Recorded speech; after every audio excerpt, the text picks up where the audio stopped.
I am both pleased and honored to have the opportunity to welcome you to this Women's History Month Colloquium. I would like to say just a few things to kind of help set the tone for this very exciting and I know rewarding and challenging discussion this afternoon. There is no place in the shaping of American and global landscape that women have not figured prominently in developing, pioneering, creating, building, excelling, supporting, and creating the many pathways that have led this country and our global communities to better lives. As we prepare ourselves today for the program, I offer a glimpse of just a few of the 300 women listed throughout history that have, because of their commitment to enhancing the quality of life, have brought us to where we stand today. Shirley Chisholm is the first Black woman to run for president. Baka Dirksen Zakaras won a track and field gold medal in the 1932 Olympics. She played basketball and was the founder of the Ladies Professional Golf Association. Maya Lin was a designer of the two of America's most powerful monuments, the Civil Rights Memorial in Montgomery, Alabama, and the Vietnam Memorial in Washington, D.C. Margaret Thatcher was the first woman in Europe to be elected prime minister. Clara Barton treated our wounded soldiers in the battlefield during the Civil War. Elizabeth Blackwell was the first American woman awarded a medical degree by a college. And I'm going to tell you the college's name because I have that name too. Geneva College in New York. Never been there, but I thought, oh, goodness, we must be related somehow. She also founded a women's medical college to help train other women to be physicians. LaDonna Harris created the American for Indian Opportunity Organization. Ella Ochoa was the first Hispanic woman to be named an astronaut. Sacagawea was a Native American interpreter on the Lewis and Clark expedition through the Northeast and was the first Native American woman to appear on a U.S. coin. And finally, Pearl S. Buck. With her novels about American and Asian culture, Pearl S. Buck was the first woman to receive the Nobel Prize in Literature. And this is just a tiny slice of the pathways that women have created in this country and in the world. Thank you. Hello, everyone. I'm Dean Donna Chirico, and I'm here today to bring greetings from President Keyes. After 18 months working very hard on the job, she finally decided to take a few minutes away from us, but obviously we are always in her thoughts, so therefore the email came, please make sure you go there, represent us, and we always know she's thinking of us. 5 years ago, I had the privilege of being one of the people who organized the first Women's Colloquium.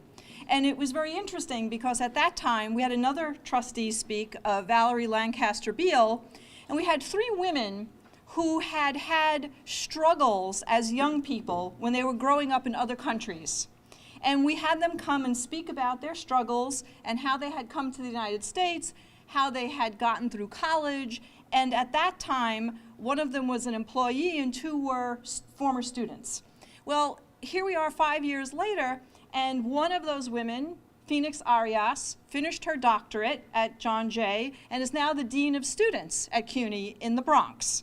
A second student, Beatrice Mises, went on to get her Master's of Public Health, and after being a supervisor at a place called Hot Bread Kitchen, which helps battered women and homeless women get on their feet again, she now runs her own consulting company about empowering women. And the third woman, Adair Thomas, had the courage to finally divorce her cheating husband of 20 years. Right? And she went on to get her degree in school psychology and now works with parents trying to empower them in the school system. So especially when I look at our 2 students here today, Diana and Crystal, you always have to remember that such events, such messages are so important because of the struggles that so many women still face.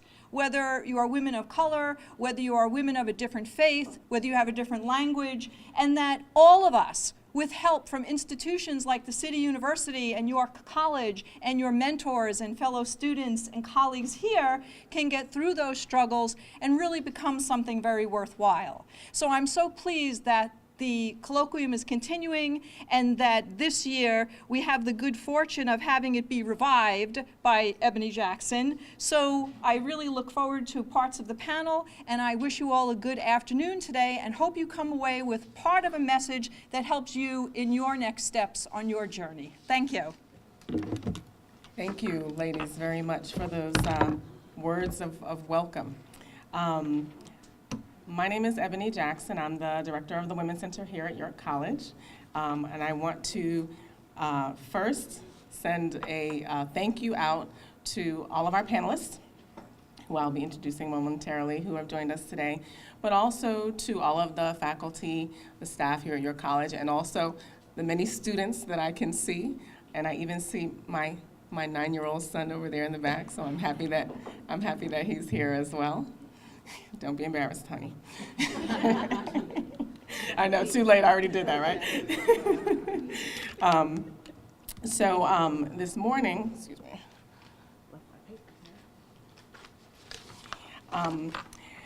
This morning, and I guess probably over the past month or so, we've been promoting the colloquium.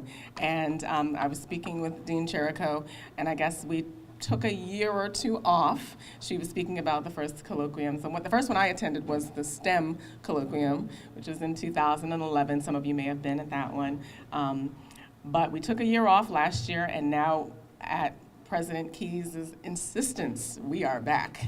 She made sure we were going to have our colloquium again this year.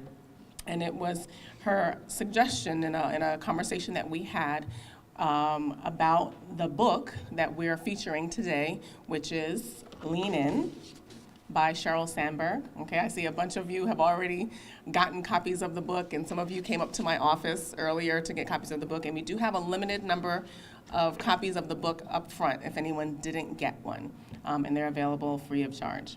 And the book, Lean In, is also our book club book this month. So we're gonna have a nice discussion here today, but you know, it's impossible to discuss all of the wonderful topics that are here. And so at our book club meeting, which I believe is on April 1st, we're going to be discussing the book more in depth upstairs in the Women's Center. So don't throw this away. There's a lot of good information in there, and we will have more opportunities after today to continue to speak about the book. Okay. However, this year, the Sheryl Sandberg book, I don't know how much you guys know about Sheryl Sandberg. She is currently the COO of Facebook, our very favorite website for everyone in here, I'm sure. Every time I see the kids walking around, I see in the computer labs, not doing work, but you guys are on Facebook. So you guys should be happy that we chose this book. But Sheryl Sandberg was the COO of Facebook, and previously she was the VP of Global Sales and Operations at Google, another of our favorite websites. All right. She also did have a career in government because she was the Chief of Staff at the United States Treasury. So she has a long and varied past and an interesting perspective on some of the issues that she sets forth here. So I'm going to basically just kind of set the stage for the discussion, and then I'm going to stop talking and get out of the way. And we're going to have remarks from members of the panel. Before I get started, I'll do a brief introduction so that you can, in case your eyes are not good to see the name tags up here. To my immediate left, I have Dr. Fabiola Selleck, York College's very own. She is the head of the Foreign Languages, Humanities, and ESL department here at York College.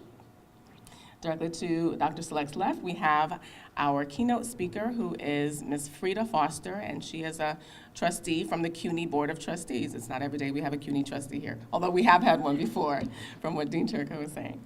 Okay. To Ms. Foster's left, we have Ms. Gina Bolden-Rivera. Some of you may know her as well, because she also teaches here, which I didn't know. She teaches entrepreneurship course in the business department. But she is a woman of business. Directly to Ms. Bolden-Rivera's left, we have Ms. Diana Cuevas, who many of you know. She's a student here. She's a sophomore. I believe you're movement science major, a sophomore here at York College. And at the very end of the table, we have Ms. Crystal Zavy, also a student here, a senior, who is in teacher education. So these are the ladies who are going to be bringing us remarks and greetings and fielding questions from me and also from all of you. You guys will definitely have ample time to pose questions about the book and about anything that the ladies feel free to bring up today. So, why we're here. The book Lean In, the full title is called Lean In, Women, Work, and the Will to Lead. All right? So the book deals with, do women have the will to lead? Right? And that sounds like a rhetorical question, but it's something that we're going to explore. The premise of the book is that 30 years after women became 50% of college graduates in the US, men still hold the vast majority of leadership positions in government and in business and in industry. And we are going to talk about why that is, okay? It's funny because if you look around this room, well, let's see. There are quite a few young men here, which I'm very happy to say, okay? But girls are increasingly outperforming boys in the classroom, okay? We earn about 57% of the undergraduate degrees and 60% of the master's degrees in the United States. The gender gap in the academic achievement has actually caused some men to worry about the end of the age of men. I don't think that's going to happen anytime soon, but folks worry, okay? However, the behaviors that we reward in school and in academics are less valued in the workplace. So career progression often depends upon people taking risks and advocating for themselves, which are traits that are fairly discouraged in girls. And that might explain why girls' academic gains have not translated into business, government, and politics, but we'll talk more about that. The pipeline that supplies the educated workforce is full of women at the entry level and even in middle management. But by the time that same pipeline is filling leadership positions, it's overwhelmingly stocked with men. So that's the theme of the book. It talks about why that is and offers some solutions as to what we may be able to do about that. So we start out from the book talking about 4 different issues. One is called the leadership ambition gap, right? And it talks about, do women have the leadership gene, whatever that is, right? Do women have the leadership gene? Do we have the will to lead? Do we want to be leaders? Or is leadership something that is a social construct and we reward boys more for leadership than we do for women?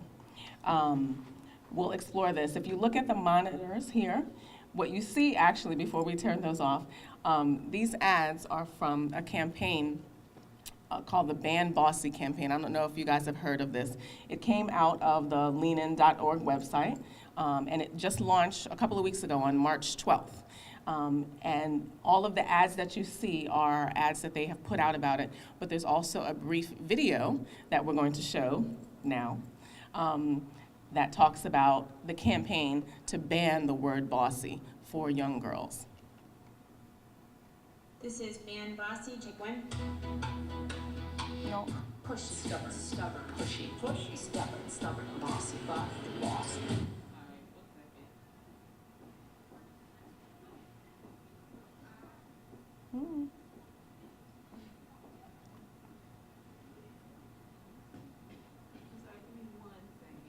One second for technical difficulties.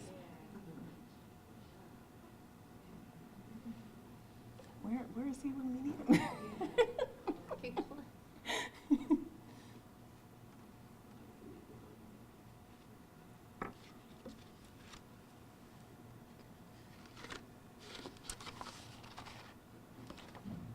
While Bacola's getting that together, we can continue to talk a little bit more, okay?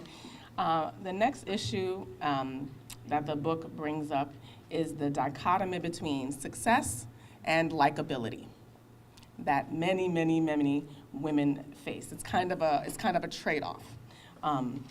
And it talks about how important is it for women to be liked by their peers, as opposed to how important is it for men to be liked by their peers. And how likable are the women that we know who are already leaders? Do people like them? Do people say, oh, I want to go out and have a drink with that person? Okay. The book actually mentions a Harvard Business School case where they talk about a real-life entrepreneur named Heidi Rosen. I don't know, some of you may have read this case. And it described about Rosen, how she became a very successful venture capitalist using her outgoing personality and vast personal and professional network to become leaders in the technology sector. So in the Harvard business case, this professor assigned half of the students to read Heidi's story and then gave the same story to the other half of the students, but instead of using the name Heidi, he used the name Howard. But all of the other qualifications were the exact same. One just read a story about Heidi, one read a story about Howard.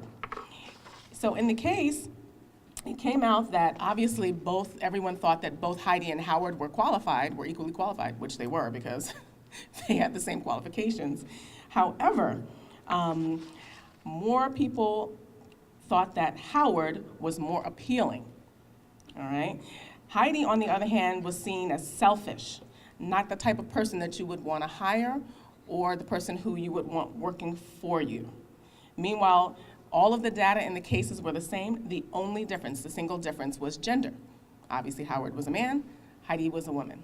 So we see how gender roles tend to bias the way that we look at people who have the exact same qualifications. Are we ready with the video? All right. This is Van Bossy, take one. Pushy, stubborn, pushy, stubborn, bossy, bossy. When I was growing up, I was called bossy. I think the word bossy is just a swasher. Being labeled something matters. By middle school, Girls are less interested in leadership than boys. And that's because they worry about being called bossy. We need to tell them it's okay to be ambitious. we need to help them lean in. Words matter. Let's just ban the word bossy. And encourage girls to lead. To be strong and be ambitious. Listen to your own voice. There are no limits. Dare to be you. You can change the world. Let's ban bossy. Be brave. Be you. Ban bossy. Join us to ban bossy. I'm not bossy. I'm the boss. Encourage girls to lead. Take the pledge at banbossy.com. All right, that was the promo for the Ban Bossy campaign, which is quite interesting, I think. And as a mother of a fairly bossy 6-year-old, I think I understand what they're saying. But this campaign is a joint venture between leanin.org and the Girl Scouts of America. So that's a very dynamic organization that deals with leadership of young girls coming up. So I'm excited that they started this campaign, and I'm eager to see where it goes. The next book that they deal with within the next issue is something called the Superwoman Complex. And I think probably many of the women in the audience already know what that is, all right? But I think that to girls of this generation, and perhaps Crystal and Diana will be able to speak a little bit more about that when they give their remarks. Women of today's generation are they're not the first generation to have equal opportunity, but they are the first to know that opportunity doesn't necessarily translate into professional achievement.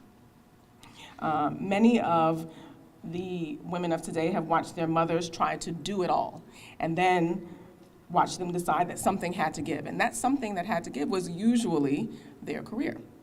Trying to do it all can be a recipe for disaster, which is one of the arguments in the book.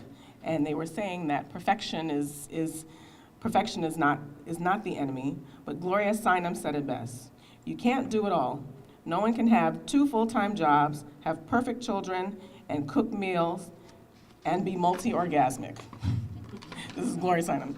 Until dawn. Superwoman is the adversary of the women's movement. So that's a very bold statement, but that's what we've come to expect from Gloria Steinem. So it's an interesting look on the Superwoman complex, okay? But there was a study that was conducted through in-depth interviews with mothers and fathers in dual earner families that uncovered similar reactions. The mothers were riddled with guilt about what their jobs were doing to their family. The fathers were not. The founder of the White House Project, Marie Wilson, she noticed, "Show me a woman without guilt, and I'll show you a man." Who knows, all right? So we'll talk a little bit more about the Superwoman complex. One of the last issues that the book deals with is New Age feminism. What does it mean to be a feminist today, as opposed to maybe what it meant to some of our mothers in the previous generation? Most people walk into college believing that the women and the feminists of the 60s and 70s did all of the hard work, right, of achieving success and equality for the generation. But if you ask the average woman, student here today, if they were a feminist, most people would say, "Oh God, no. No, I am not a feminist." But what does that mean? And how has feminism changed in the many years since, we have done all of the work? The book argues that our culture needs to find a robust image of female success that is different. First, that is not male, and second, that is not a white woman on the phone holding a crying baby, right? We need more images to show successful women. And part of the, on leanin.org, they have a partnership with Getty Images, who is the company that provides a lot of the images that we see online and in print. And it was, they came up with a subset. It was 25 images that will change the way you think about women.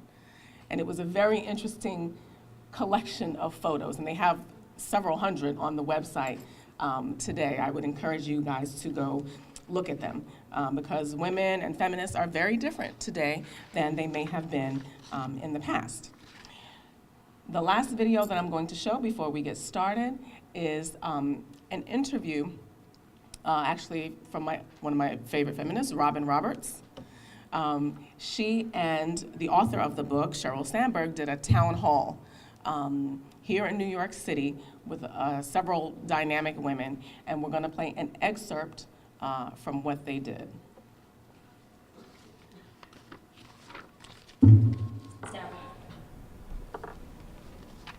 As we mentioned, Sheryl Sandberg here yesterday to tell us about her brand new book, Lean In, Women, Work, and the Will to Lead. It's about helping women reach their full potential in the workplace.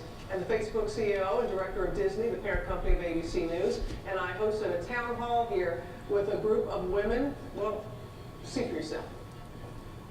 How many of you feel that you kind of step back, that you don't lean in, that you don't ask to have that conversation with an executive to advance your careers?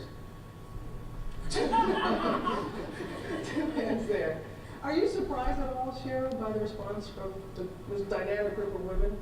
No, because I think the messages of Lean In are so universal. As women, we're taught to downplay our success. And my book's really honest about all the times in my life that I still feel insecure. I still don't always sit at every table, but if we want to get more women into leadership roles, we're going to have to change that. And that's what Lean In is trying to do. Karen, where are you? After teaching for 20 years altogether, I'd like to know how to make that career move. Oh, it's such a great question. When you walk into that interview, you're going to sit on the other side of the table and you're going to explain why you're the best person for the job. And the thing about it is no one across the table is going to believe we can do it if we don't believe it. And so you have to know inside that you can reach for that opportunity. And I can just tell you're going to do it with both hands. With both hands, my friend. With so few women in powerful positions to serve as role models, how do we best encourage men to support women who aspire to leadership positions? So women do not get the same levels of mentorship and sponsorship men do. And there are lots of reasons why, but here's one. Man and a man at a bar, what does that look like? Mentoring. Man and a woman at a bar, what does that look like? Date. 64% of managers in the US, male managers, say they're nervous to be alone in a room with a woman. Mentoring is all about being alone in a room with a woman. We need to make access equal. A lot of the discussion around work-life balance is about balancing the needs and demands of parenthood with the challenges of work. But for women like myself who don't have children, a lot of times we feel invisible in this conversation. How do we support women so we can all have better work-life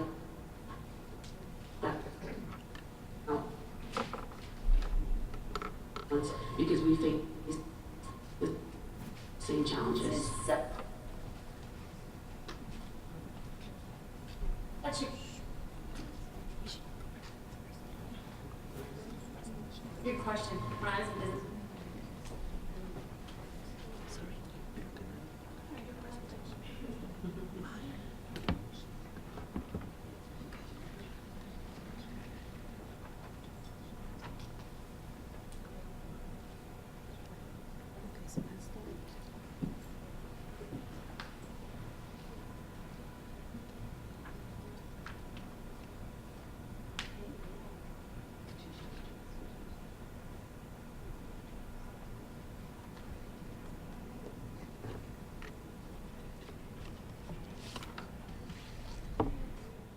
No? More technical difficulties? A single woman said, you know, what?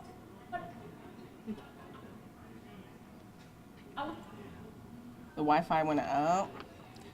York College Wi-Fi. I mean, it's a belief we can all have. Okay. Alrighty. We will pick that back up later. But in the town hall that Robin Roberts and Sheryl Sandberg had, you see some of the issues that we talked about in the book, along with the panel of women that they have there. And it was a very interesting perspective that they had. At this point, I'm going to end my remarks, because I feel like we have a pretty good introduction of what the book is about, and we're going to get into the specifics with our panel.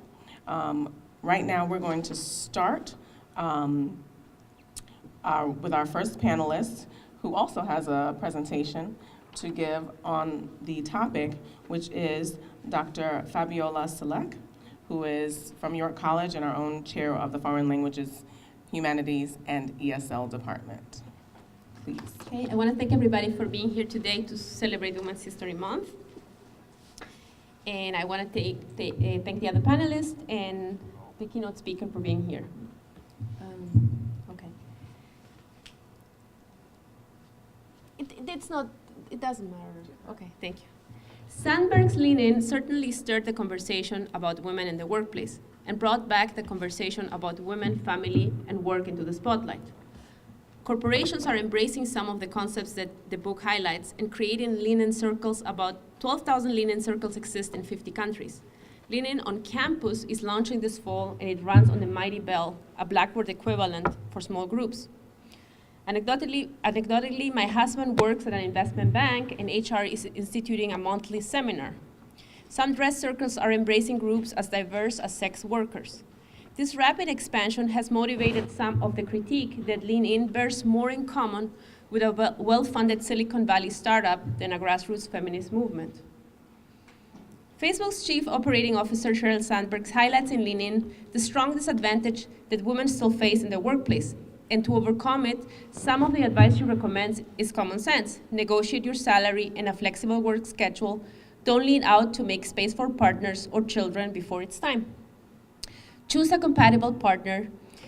In our current times, when so much of the work can be done remotely, flexibility should be part, and in fact is part, of the best-run companies of the world, which in fact leads to more employee satisfactions and better economic outcomes. Lean-in has passionate supporters and detractors. One of the critiques is that lean-in talks to and about a narrow set of women. Sandberg acknowledges it at the beginning of the book. She uses the general term woman as a universal marker, but in this case, it means mostly privileged women at professional careers that have the choice to lean in. We all know that for most women in the world, leaning out is not an option, either because two incomes are needed to keep the home economically viable or because they are single parents. As we know, most single-parent households are headed by women. Let's hope that the current discussion about women in the workplace leads to a more inclusive and diverse workplace. Many of the perspectives Sandberg gives about internalized sexism in the workplace and the need to get ahead at work and be in a leadership position or sit at the table, as she calls it, puts a lot of pressure on the need for women to get ahead in life early and fast. The lesson is that if you are in an indispensable position, you will be able to better negotiate salary, flexibility, and accommodations. In sum, if you're not able to be in a leadership role, your chances are greatly reduced. Women will have to play within the rules that the patriarchal workplace has presented to them. The percentage of women that are, but also aspire to be in leadership positions, is much lower than men. Women at leadership positions are more likely to be questioned and disliked than their male counterparts because society expects them to be more nurturing, like the Howard story that Ebonie mentioned before. Not only is the Old Boys Club network at work, but additionally, since some of the most highly educated women are, after having a family, drop from full-time positions, either entirely or scale back to part-time positions, fewer women will be at the top. This reduction of the number of women in leadership creates a vicious cycle that it is not necessarily only due to lack of ambition or scaling back too soon. We should question the sacrifices that we as a society are requiring of a leadership position so that it is less desirable to be part of. It is of course necessary and urgent that a diverse set of women is equally represented at a higher level, but it is not the only condition we need. First, we need to acknowledge that it will take time to get there with all the aforementioned obstacles. Once women are in positions of power, it is too much of a burden to expect women alone to change the workplace from within. Shouldn't we question and demand a more equal society for all? Is it not acceptable that each of us has to fight the same battles on an individual basis? The change has to come from policies at the federal and state level. Why shouldn't we demand that equal pay, childcare options, and parental leave are part of our institutional arrangements, or that our government worries about them as much as they worry about public transportation? Making accommodations for family should never be a woman's issue. It should be a family issue. Only policies that challenge the traditional gender stereotypes, family leaves, and universal childcare will bring real change to our societies. Governments need to invest in these policies as much as they invest in physical infrastructure. That way their citizens can also have more successful economies and at the same time invest in their future workforce, like in places such as Norway, Sweden, or Denmark. The most respected and powerful positions are the breadwinner activities. CEOs and prime ministers and a diversity of women should have their equal share of those positions. At the same time, we need to make caregiving a real option for men and not only for women. The pressure for caregiving or making choices for the family should be for women and men. We cannot expect all these changes to come solely from a book or a social movement. To put it in perspective, in terms of gender equality, the US ranks number 23 in gender parity in the world. Although it has achieved parity at the educational health level, it still lags behind in gender parity politically and financially. Even though the majority of college students are now women, women are still less represented in technical, financial, and scientific sectors. Most professions with a majority of women are still concentrated in lower-paying jobs with minimal benefits, such as domestic workers or healthcare aides. The educational, can you go back to the first text? This one, okay. The educational profession is a well-documented example of this disparity from its conception. The unequal financial gender parity was stated blatantly by the Littleton School Committee in 1849 when women started becoming teachers. And you can read it there. It says, God seems to have made women peculiarly suited to guide and develop the infant mind, and it seems, very poor policy, to pay a man $20 or $22 a month for teaching children the ABCs, when a female could do the work more successfully at 1/3 of the price. So we see these policies alive and well still. We can see that the effects, these effects still to now, although the Lilly Ledbetter Fair Pay Act of 2009 was the first bill signed into law by President Obama. Despite of this, do you know how much a woman makes per $1 that a man makes? 77 cents, white woman. African American woman is even lower, 64. And Latina woman, the lowest, 55 cents for every dollar, according to the National Women's Law Center this year. So, nowhere near parity. Actually, the biggest parity we have in the world, the highest economical parity, is 81 cents per dollar. Yeah. So we can only be puzzled by having a Congress that last year was resistant to approving the WAWA, Violence Against Women's Act, and rejected the Paycheck Fairness Act, and that is what you have there, right? and rejected the Fairness Act that was amending the Fair Labor Standards of 1938 to provide more effective remedies to victims of discrimination in the payment of wages on the basis of sex. Despite the enactment of the Equal Pay Act in 1963, discrimination persists that hinders women's progress, fair competitiveness, family stability, financial security, and retirement. One of the reasons cited for this rejection was it would create difficulties for business and frivolous lawsuits. Unlike other economically advanced nations, the US does not have universal childcare, and the official governmental website, if you check, only gives information about the different types of childcare centers and arrangement and how you recognize that one is better than the other or what kind of certifications they have. At the federal level, the only rights that families have is the 1993 Family and Medical Leave Act that allows eligible employees 12 weeks of unpaid leave. This is in stark contrast to countries at the same level of economic development, such as Norway or Sweden, which allow up to a year for both parents.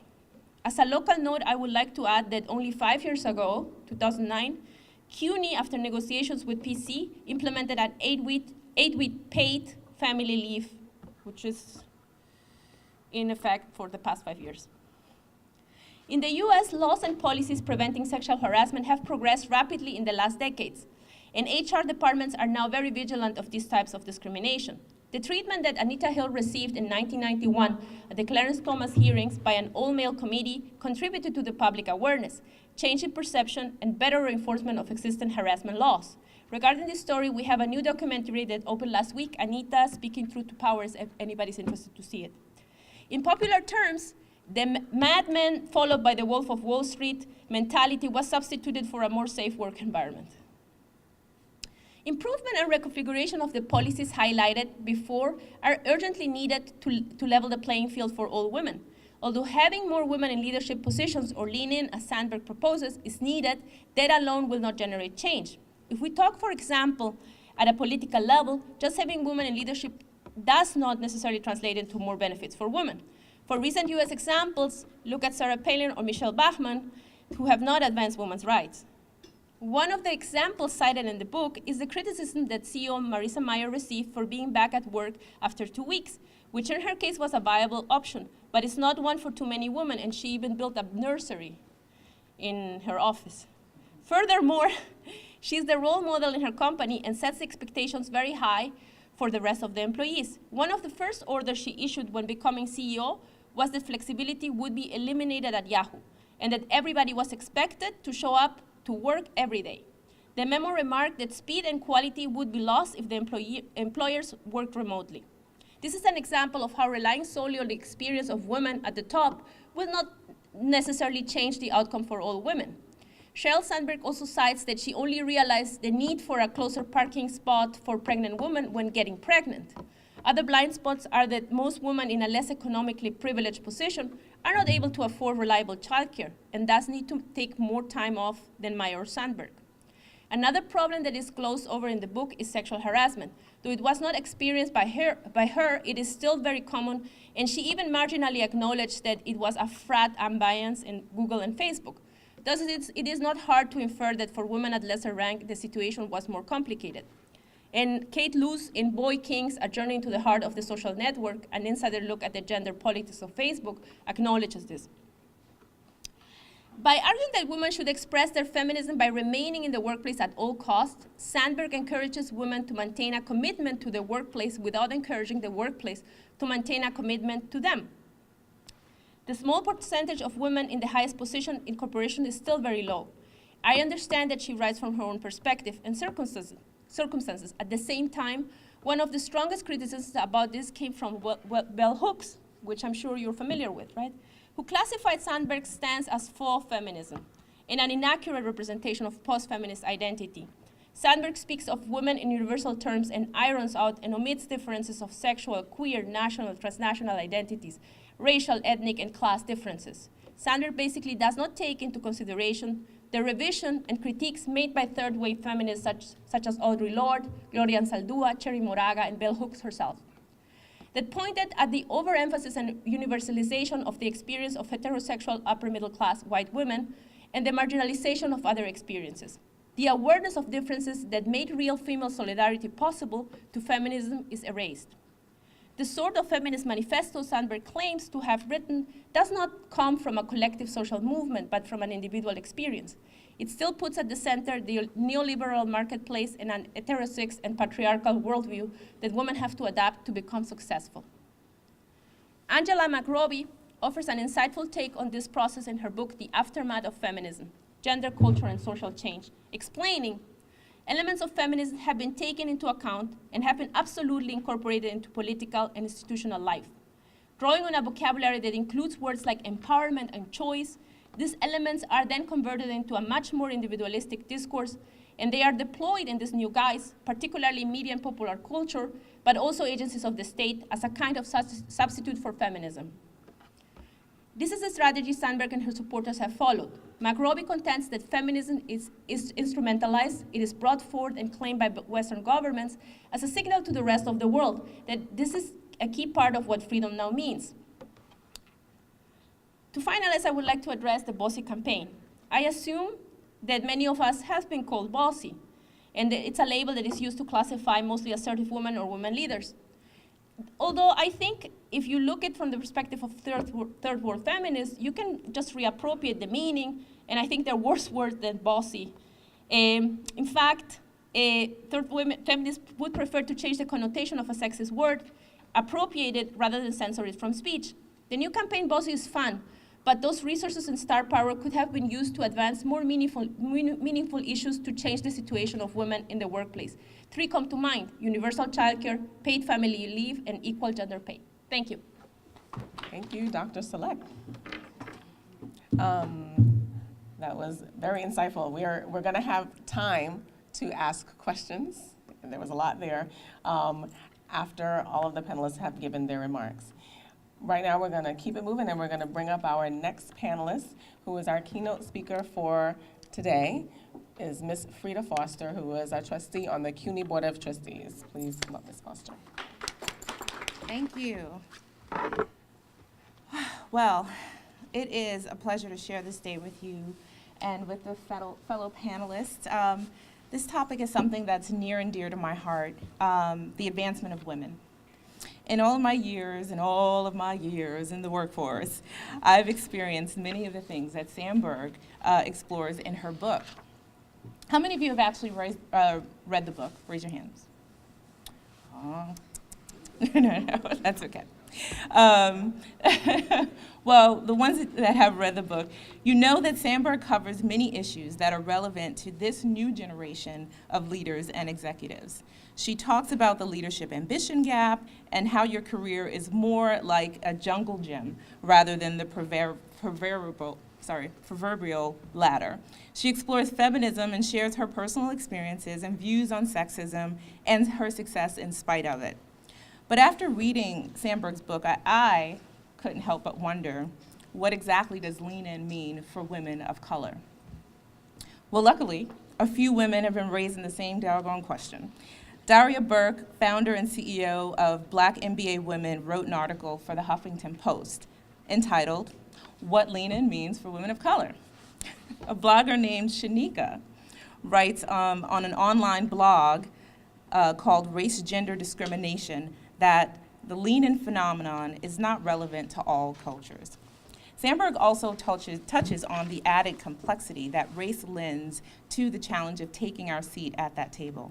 After all, we live in a world where discrimination is not always overt, nor is it always intentionally malicious. It's nuanced and often difficult to read.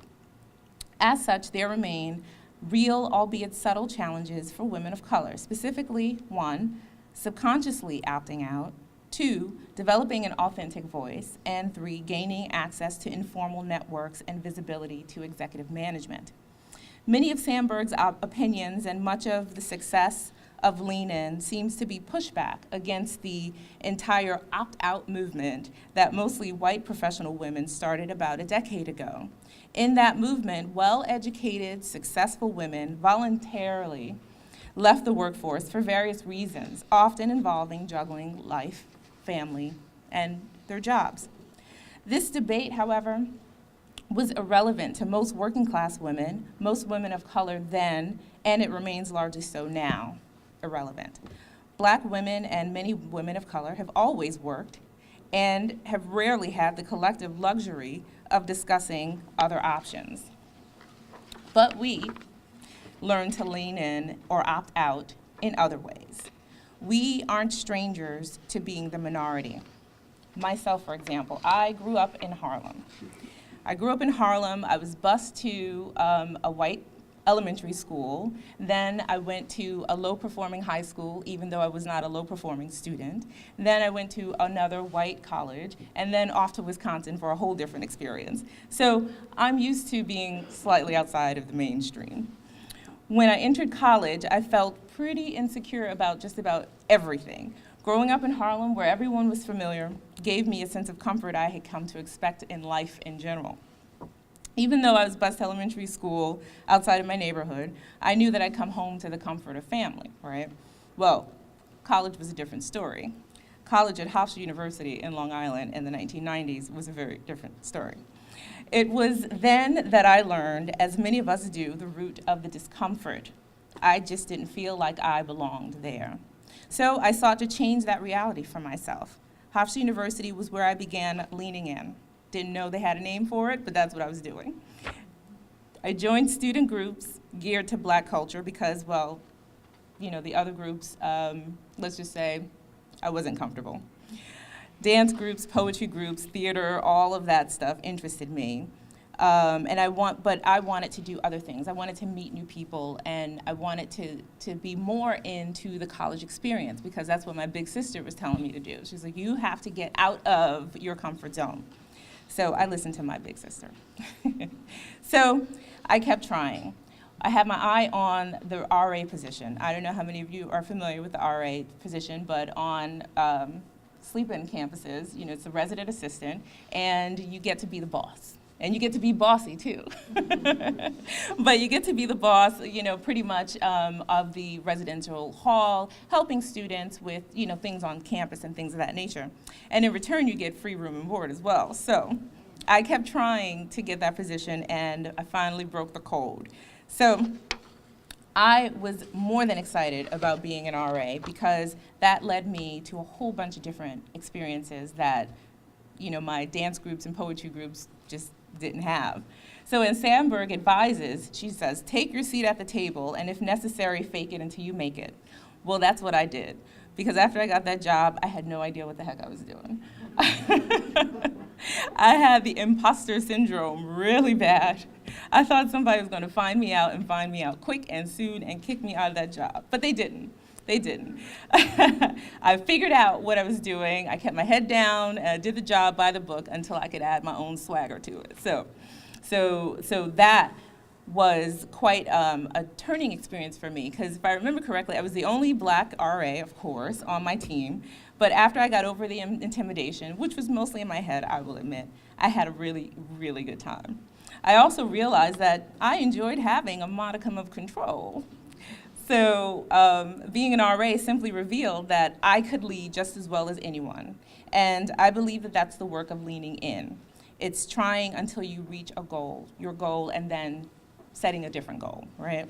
So whether we see ourselves as leaders or not, we must remind ourselves that we're there because we do belong. I experienced many rejections and less than polite comments about my capabilities, from my attaining these student leadership positions to my scholarly aspirations. I was very interested in math in college, but that's a whole different story. I had the option and the desire to opt out a few times. One time in particular, however, stands out. After spending my early elementary years, you know, at a different elementary school, I didn't get into the high school of my choice. I wanted to be like the kids on Fame, dancing in the streets, on the cars, you know, in the hallways, you know, wearing cool clothes and all that stuff. Well, me and my little clarinet fell a little bit short of getting into that high school. So my mother, she was not having me go to my zone school. My zone school was pretty dangerous, and I'm very, very grateful for that. Not sure I would have survived there. So I went to another public high school that wasn't quite as bad as my zone school, and I did pretty well. I was placed into the honors program there where I made some good friends, and although we were the nerds of the school, we survived. We survived. Time for college applications come. And my beloved advisor, who I spent many lunchtimes, with the other honors students, we hung out in his office, told him about what was happening on the TV shows and told him how unfashionable his clothes were, all that stuff, right? I really felt like he was part of us, part of our, little clique. Well, he broke my spirit when he implied that I shouldn't try for my dream college, Hofstra, because it was too expensive for me and it might be too challenging for me. So I was really, really disappointed because I thought that he was one of the few people outside of my family who believed in me. He proved me wrong. He proved me very wrong. So instead of opting to give up on me, as he suggested, I proved him wrong. I applied anyway. I was accepted, of course. I attended and graduated from Hofstra and stopped depending on others for my ultimate validation, right? I opted to believe in me because sometimes you're the only person who's going to be there to stand up for yourself.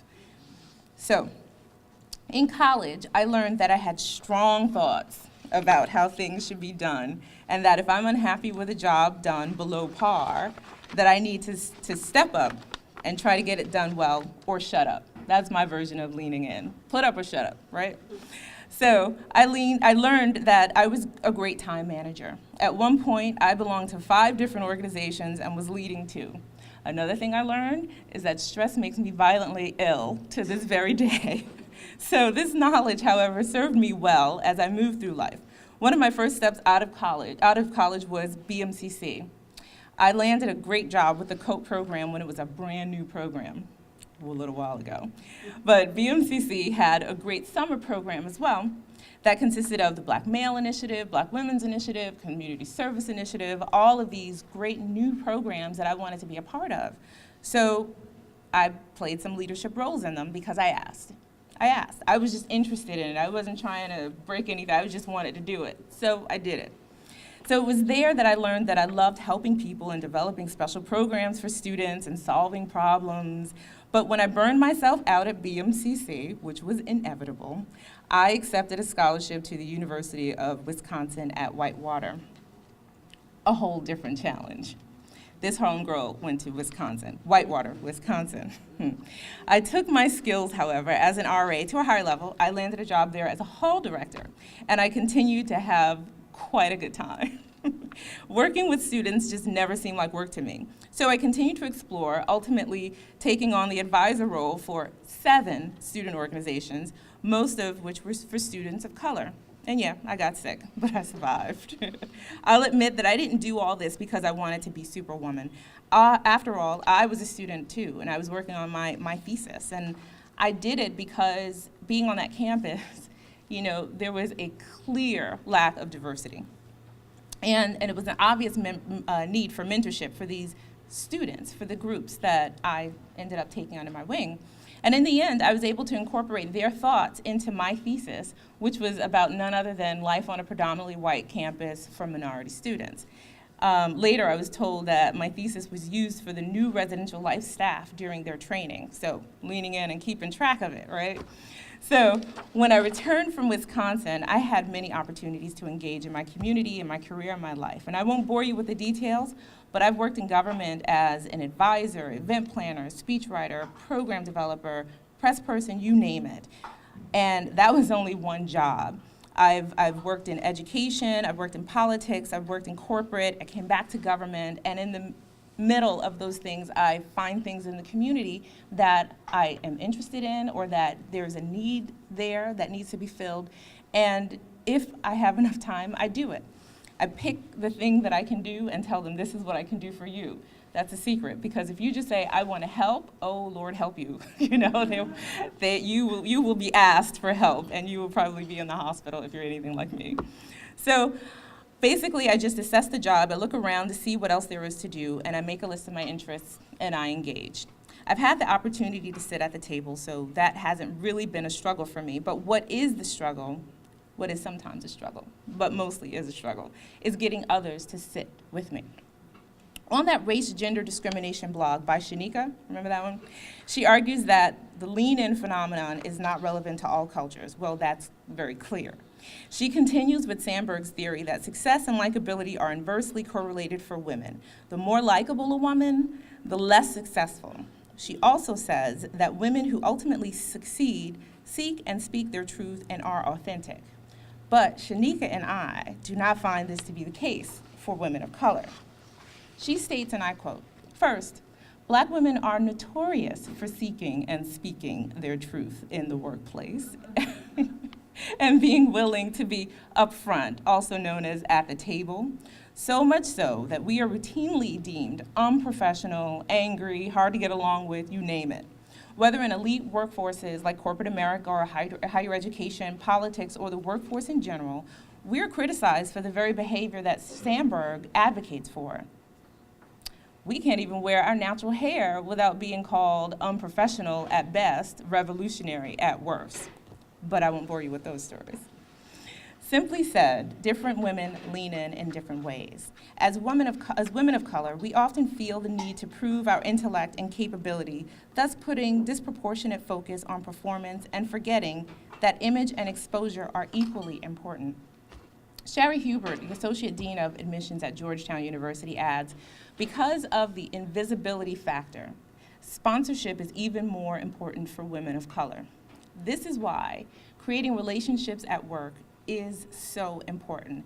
Not just your best girlfriend that you go to lunch with, but real networking opportunities. Participating in social activities outside the office, for example, almost always results in gaining access to the informal networks within the organization or the company. Going to an after-work happy hour or event can lead to a conversation and subsequently a friendly relationship with an influencer or a senior leader in your organization. These activities are crucial to building your internal network. So take my advice. When you're invited, choose to go to network. Don't do like I do sometimes, which is stay home because I'm sleepy. Because it can be the fastest ladder to your next level if you partake in those activities. So through my experiences, I've learned that knowing what you want and having the courage to ask for it makes life a little easier, but I've just only started doing that a few years ago.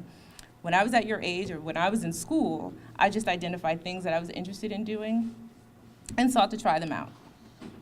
How many of you do that? How many of you will do that? Yes, yes.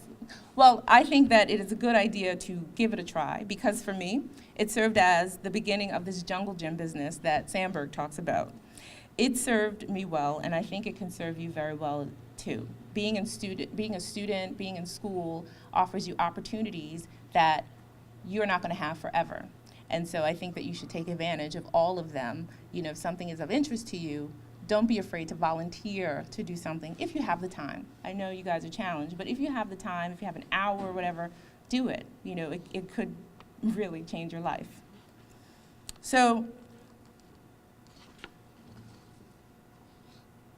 much of the criticism of Sandberg's book is that she is too privileged and too removed from the issues of normal women to effectively coach them, and that it's easy to tell someone to lean in when you're a double Harvard-degreed ex-Google millionaire who now leads operations for the largest and most powerful social media company in the world.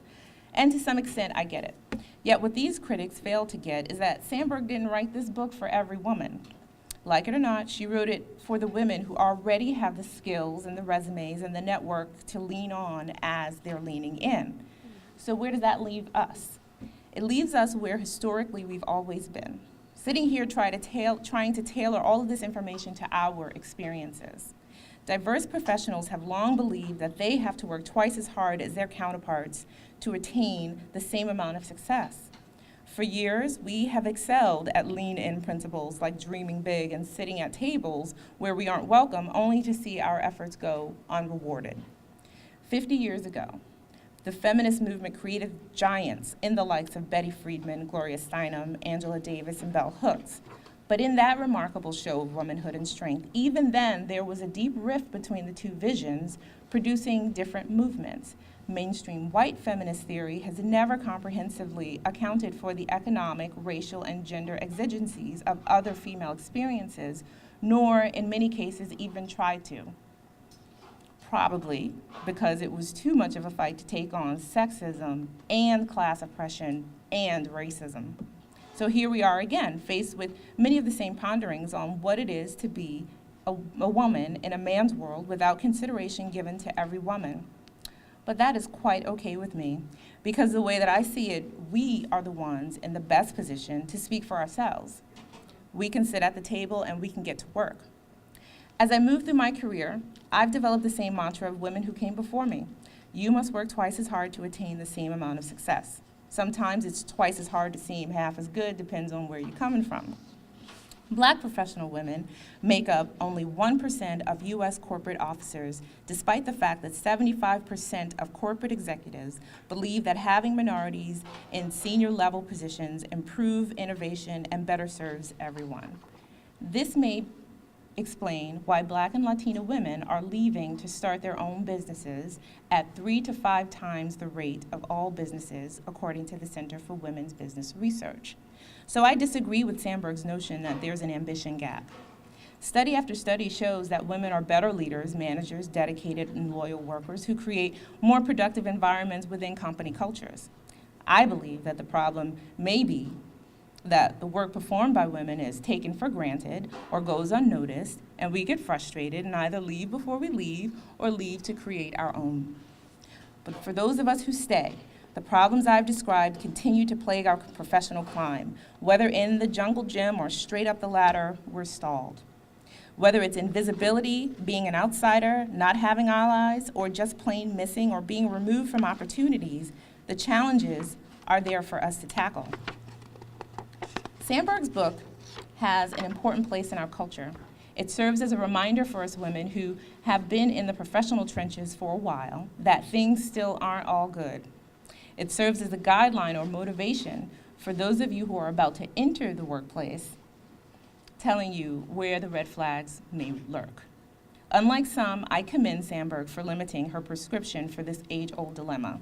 It shows that she recognizes that she doesn't have all the answers. She clearly states that she wants to start a discussion. That she has done.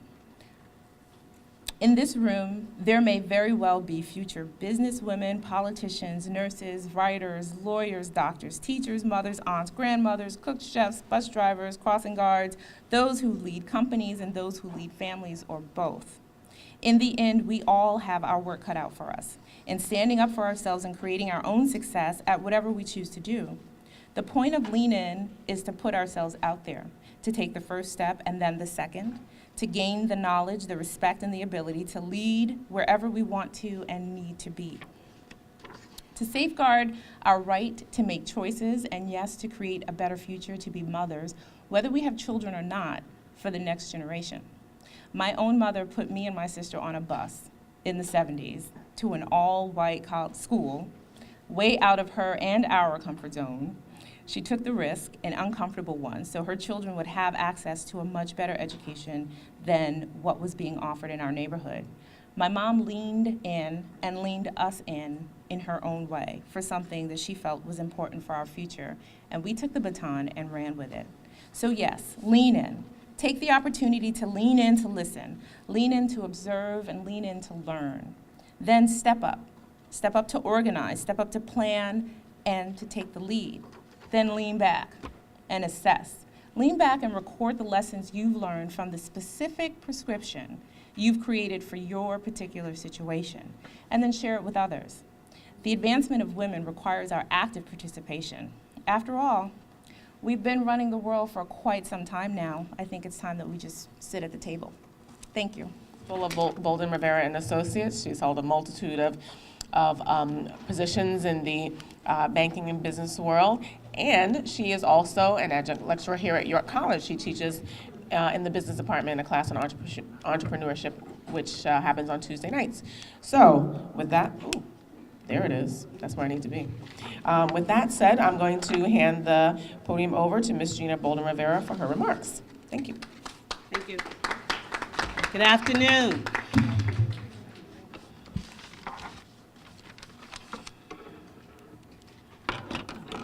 I read the book by Ms. Sandberg, and I agree with all the comments that Dr. Salik and Ms. Foster made.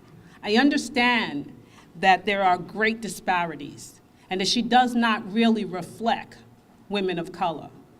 I understand that there are lots of issues, but men still run the world. Men still run the world. Therefore, as you prepare in college, it's very important for you to prepare as best you can to play ball. So I want to talk a little bit about two of the areas that's mentioned. One is the ambition gap, and the other is the superwoman complex. And I want to use some of the experiences that I've had through the years and some of the exposure that I've had to address those two areas from my perspective. Ambition gap.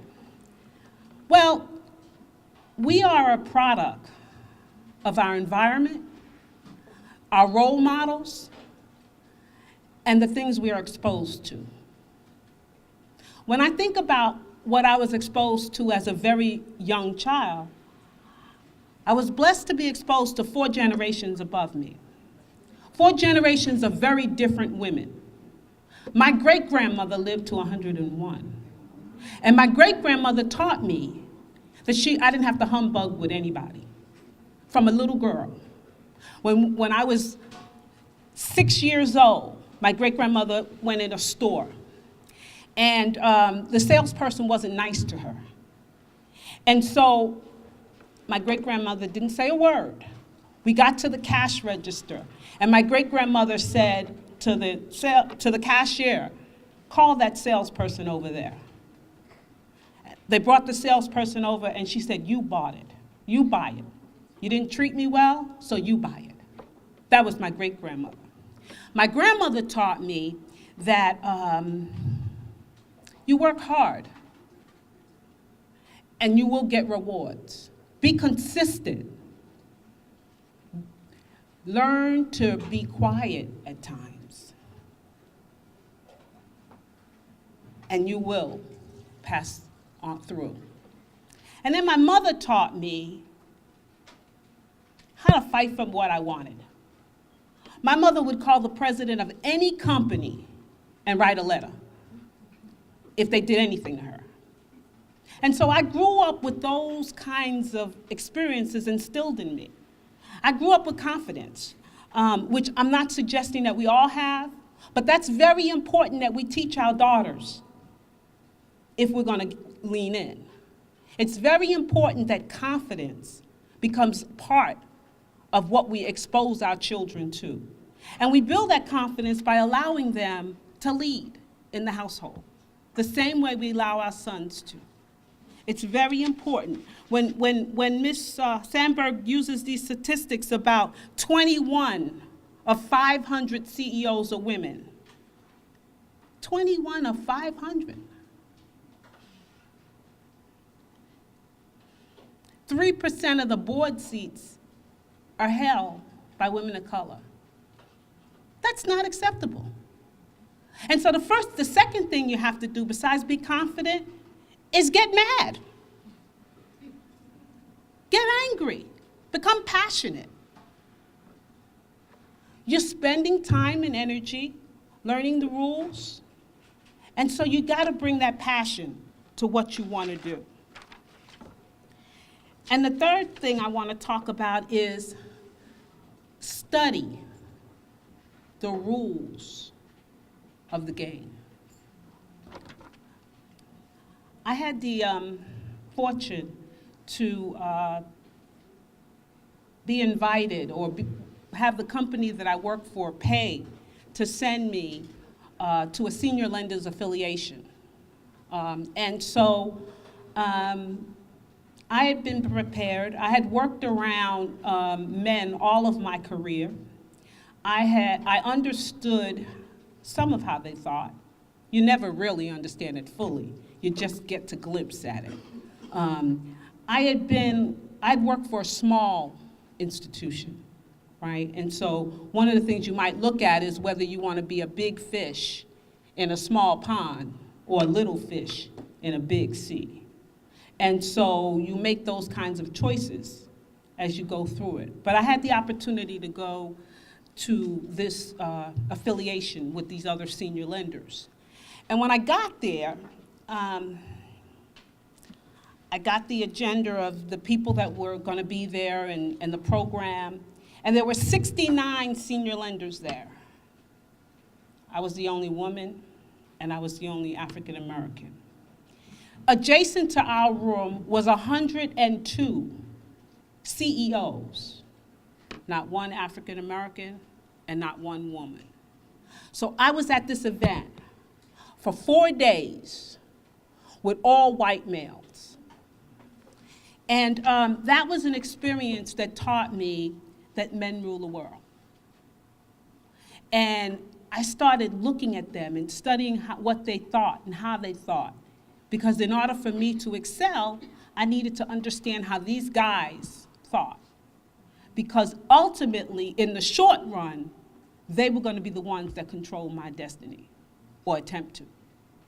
So I encourage you to try to be prepared, so that even if you get at the outer core of the table, you can hang in there. Because it's not always easy, as was said earlier. And so here, you have the opportunity to take leadership roles. How many of you are in a club here? I know you have clubs. You don't have any clubs? Oh. One. How many of you are in student government? There is a student government, right? They're part of the track team, they say.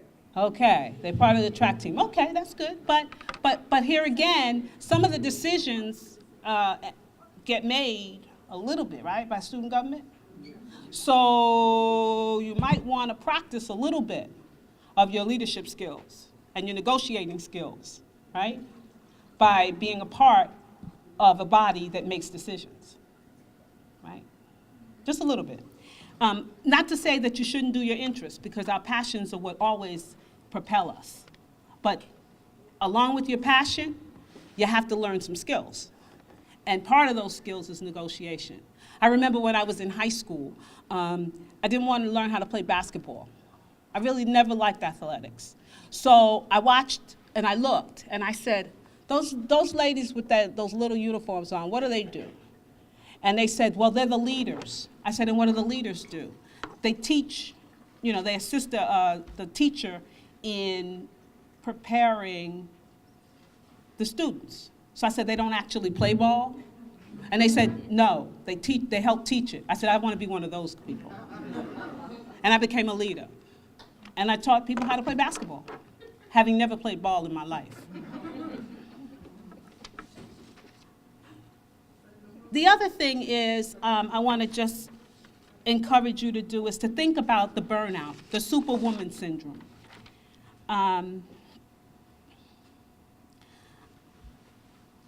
My colleagues and my peers were right after the feminist movement. And so we got the advantage of watching them at a front seat, but wasn't really actually a part of them, the original ones. And by the way, Gloria Steinem's birthday, her 80th birthday is today. And so as I observed her and watched her and the other feminists, I understood that they didn't really speak for me. But I did hear what they were saying. And I did attempt to digest and adjust what they said. And so my friends and I, my friends got involved and they worked very, very hard, and some of them were pretty successful in their careers at a cost. And so when we talk about the superwoman syndrome, I want to encourage you from the very beginning to be clear on how much you plan to give to every aspect of your life. Because in some cases, my friends gave up marriage, childhood, and for that success, because they were so busy working hard with no balance that they didn't have time to do those things. And so I encourage you not to try to do everything, not to try to be everything, and to be clear on what it is you want to do.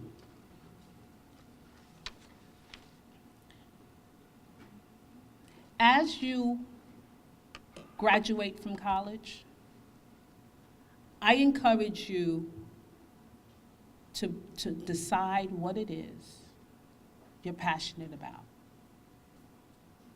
what it is that you want to do. Because if you decide that, then you're the first step closer to success.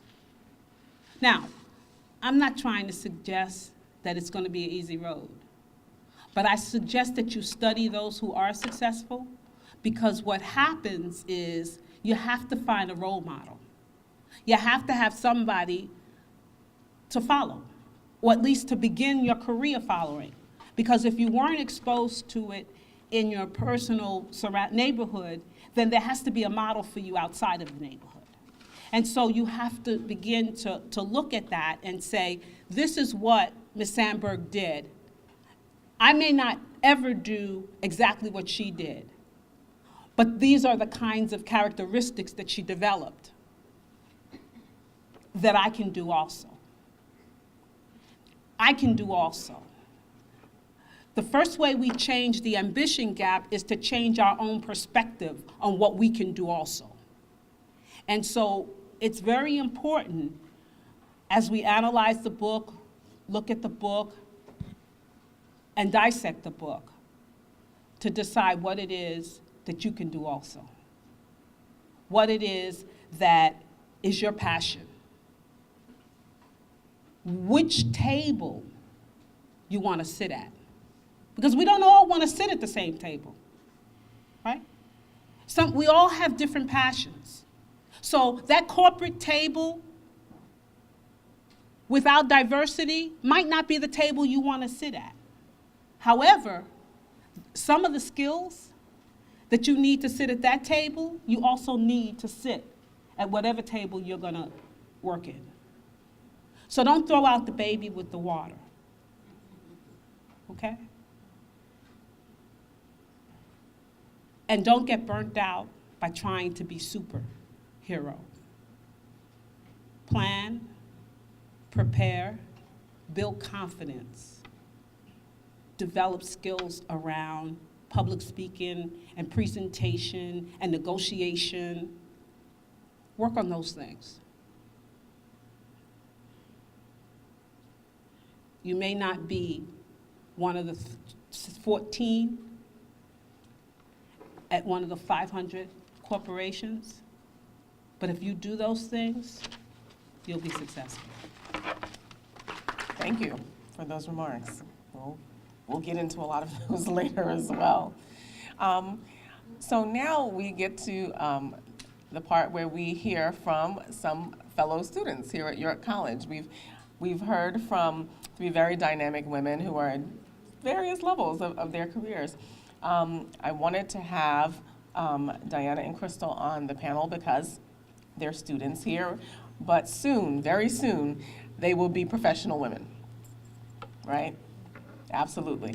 So I want to invite first Diana to come up and make some remarks about the book. Hi, good afternoon. Sorry. My name is Diana Cuevas. My major is movement science. I'm 19 years old. My roles on campus is I'm the president of the leadership club, and I'm also co-captain of the track team.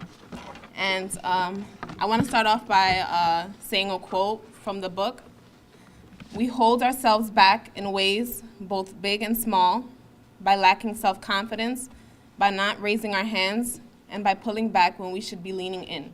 So this quote, basically, it spoke to me, and it kind of was like Sheryl Sandberg was like speaking to me and to everybody else. And not only me, but to people, you can say like young adults, young women especially, that we are often, what you guys were just seeing with the bossy and little girls often called bossy if they're standing up to their opinions.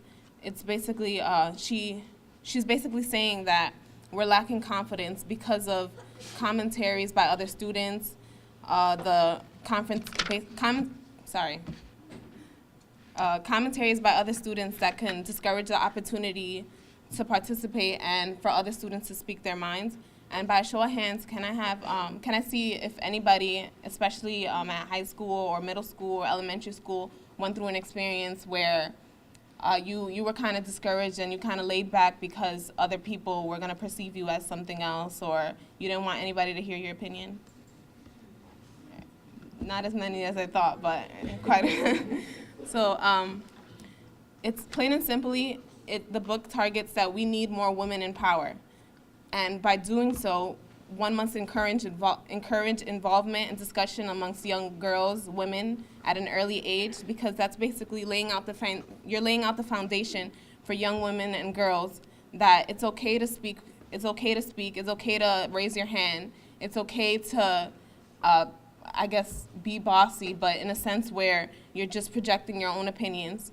And by teaching these young kids and toddlers and teenagers that you're able to speak and don't be fearful of speaking, it will carry on and plant a seed on their self-esteem. Having more women in power is the only way we can stop the constant questions about whether women are capable to hold certain positions or occupation and titles predominantly held by men. So you can say doctors, for example, you see mostly male doctors in the field. You see businessmen rather than businesswomen, and especially presidents as well. We see there hasn't been a female president yet, but people are still questioning whether females are able to uphold certain positions, such as the ones I just mentioned. So a personal example would be, like my major is movement science, attaining to the athletic training portion of it. So from athletic training, I want to become a physical therapist. And in order to become a physical therapist, I would have to become a doctor. And I have to receive a doctorate in physical therapy. I was doing research and I noticed that it was fields predominantly held by men. And from the readings, I saw that from chapter 2, it says, sit at the table, as other panelists were describing, sitting at the table. So it told me to take risk and act confident. As I have one foot in and one foot out, I really want to become a physical therapist, a doctor, but then the foot out is telling me that I can't do it, it's going to take too long. And I want to also stretch back to chapter 7, where it discusses don't leave before you leave. So it's females not pursuing their higher level of education because they're afraid that it's going to take too long. They want to have a family, they want to have kids. If you become a doctor, you're going to be old. And that's that foot out that's telling me that maybe I shouldn't pursue that because it's going to take too long. Everybody wants money right now. But at the end of the day, it's females that particularly are basically, they hold that standard. Males, if you ask them, what do you want to be? A lot of them want to reach to the highest level of education because in their minds, they're not caring about kids or a family coming soon. They work for themselves. No offense, but so looking back at my childhood, I was a very shy person. I didn't really want to speak. If the question was 2 times 2, I know the answer. I mean, we all pretty much know the answer, but I wouldn't want to say it. And it just showed how self-conscious and reluctant I was to answering a question because I was afraid of what other people would think of me. And oftentimes that happens amongst young kids. But one thing that I disagreed with there was a quote that she said, it's time to cheer on girls and women who want to sit at the table. But the part where it says girls and women's, yes, there's girls and women's who don't speak forward, but we also have to take into consideration that there are males that don't speak forward, that don't put their opinions out there because of the societal expectations that males are supposed to have. Males are seen as superior to women. They're supposed to hold a certain title, a certain potency over females. So they have to step up and take charge. And we don't only see females, young girls, holding back their thoughts and not stating their opinions. We see a lot of male that are not willing to speak, are as nervous as I would be standing on a podium. And we also have to just understand that as much as we want females to move forward, the reason why male are moving forward is because they have this pressure on them, and it's kind of forced upon them to take charge and become the better leader than women would be. So we often find ourselves as women in leadership positions or roles in We often find ourselves as women in leadership positions or roles limiting and refraining from giving too many demands because we spend time harping on what other people may perceive it as. So if it wasn't for the exposure that I've had to certain leadership retreats, including the Leadership Institute, the Student Government Leadership Presidential Retreat, and the NCAA Athletic Leadership Forum, I wouldn't be standing up here and having to look at everybody and listen to me. Because I'm usually a nervous person. I don't really like to talk in front of people, but having that exposure and basically stepping forward and listening to what the faculty advisor would say and what the facilitator would say about leadership, it's basically just moving me forward, and it's essential for all of us to do the same. So what I took from this book is that we must take risk and act confident. And with our confidence, we have to take our stressors. Everybody has different stressors. My stressor would be public speaking, or just speaking in general, stating my opinions. That would be my stressor. So we have to take our stressors and make them motivators. Then use these motivators to our advantage. Because if we don't take these stressors and make them motivators, then we wouldn't be able to move forward on in life and have the ability to succeed in our occupations and our careers and anything we want to pursue in life. So that's what I took from this book, and I hope that you guys get the opportunity to read it in your own time. Thank you. For someone whose stressor is public speaking, she certainly did a great job. Thank you, Diana.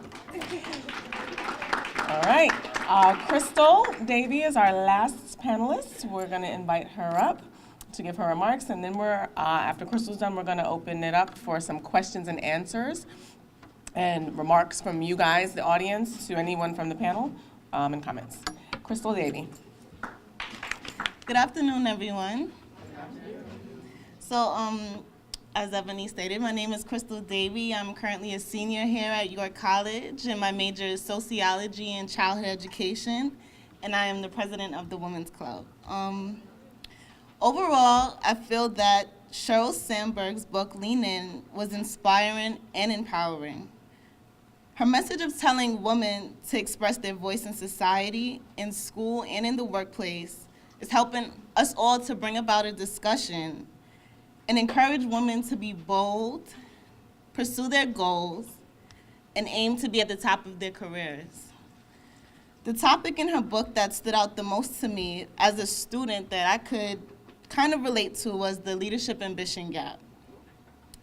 I believe as women, we don't have a leadership ambition gap, but I think sometimes we do hold ourselves back because of sometimes lack of confidence, not wanting to raise our hands because we're afraid of being judged, of what others might think about us. And we also internalize negative messages that society creates, such as telling women not to be outspoken or referring to women as sensitive or emotional, and telling us that men are more powerful than women. Growing up, sometimes I too was also afraid, whether it was also raising my hands in a class or being held back by my own internal fears of being judged or not being liked, or even voices that I hear in my mind sometimes that tell me I can't do something. After reading Lean In, I learned that these were also fears that many other women shared, and it wasn't just me. In Lean In, Sheryl Sandberg states, "But while compliant raise your hands and speak when called on behaviors might be rewarded in school, they are less valued in the workplace. Career progression often depends upon taking risk and advocating for oneself, traits that girls are discouraged from exhibiting. In my college career and through experiences, I have learned the importance of taking risks and advocating for myself. In order to succeed, it is important that we stray away from our comfort zones, be risk takers, and aspire to be leaders. As a leader, you have the opportunity to actively express your voice and be involved in the decision-making of things that you're passionate about.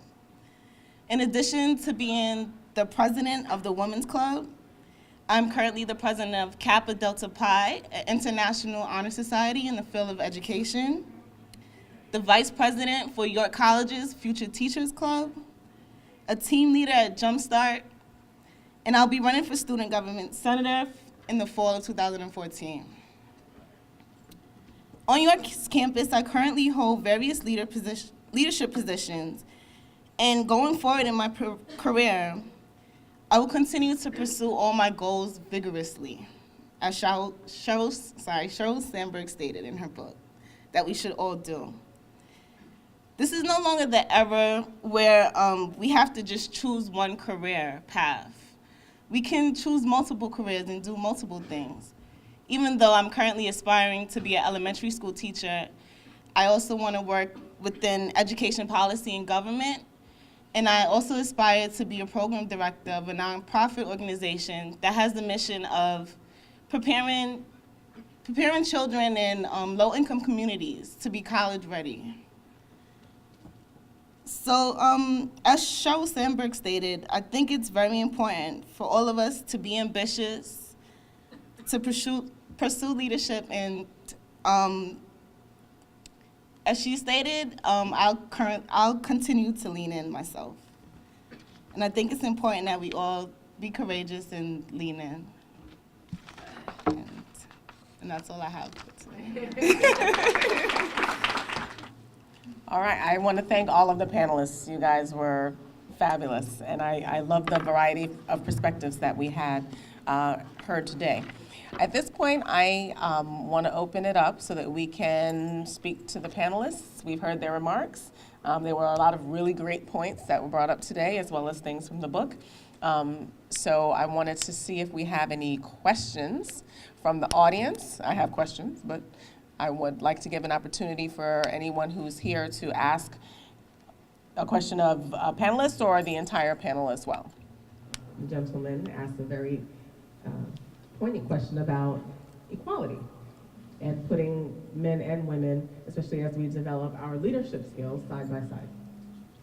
Yeah, that was a good point. I do believe that they should be equal, but being the way the book is set up, it's it's predominantly for basically so that females could be looked at more in society, because we are kind of overshadowed by males in careers and occupations that are basically just males are getting paid more, females are getting paid less for the same occupation. So the book is targeted towards females coming up and kind of giving their own say and pushing forward before males.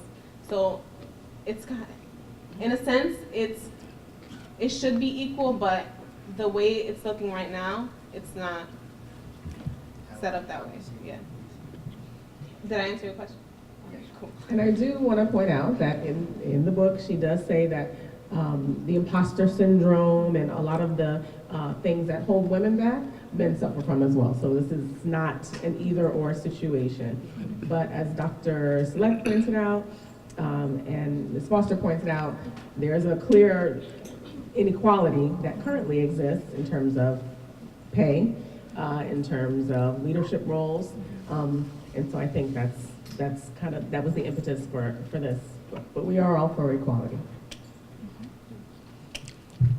Other questions? We only have men asking questions today. Oh, okay, I see a young lady over here behind the pole.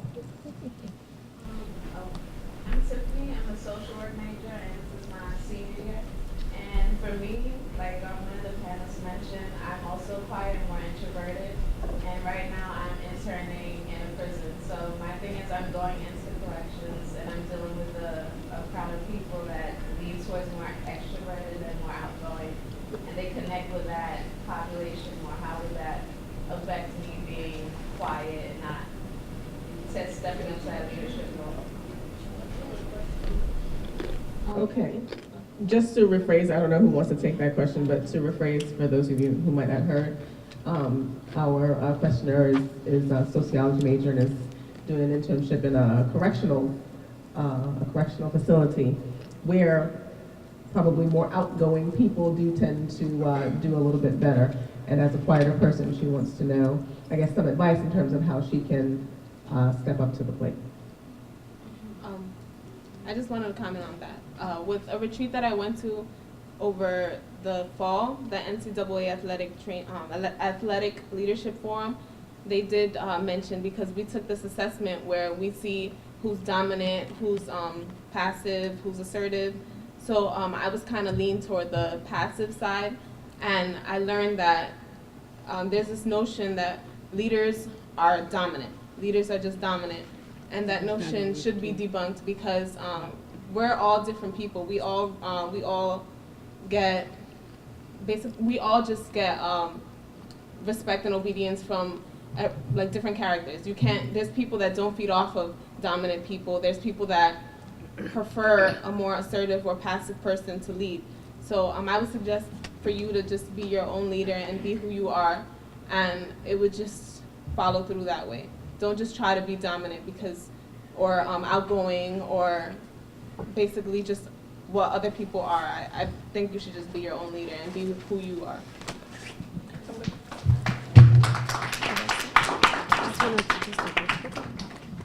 Oh, this isn't working. I'd also like to add to that that for me, I was a very, very, very quiet and shy young adult. And what helped me was to kind of figure out why I was quiet and, wanted to disappear under rocks all the time. So I think that the advice that I would give is to absolutely be yourself, but do some work and figure out why it is that you're so quiet. Like, is it just that environment, or is it that's the way you are all the time, or whatever? And I think work on it, because, who you are, evolves, and we're here to evolve, and we're here to change and to grow and stuff. And so being a quiet person has its privileges, I believe. You get to kind of assess everybody, you get to watch the room, you get to figure out some things that maybe some more boisterous people might not see because they're so busy talking. So that's a good thing. But there does come a time where the quiet person needs to come out, and you need to say something, and you need your personality to show in some instances. So I would definitely advise you to make sure you're not trying to be somebody you're not, but don't be afraid to grow and come out of your comfort zone a little bit and try, and don't do it on the big scale. Do it one step at a time. Maybe find one person to talk with at first, or maybe find one issue that you want to tackle, in the correctional facility, and see how that goes. Because it's absolutely true what Diana said. You can be yourself, and eventually being yourself, when you're a leader inside, being yourself will come out. It might take a little bit longer, but it'll come out. But you can foster that growth a little bit quicker if you were to kind of figure out what is behind the reasons you're doing some things. So that's what I would suggest.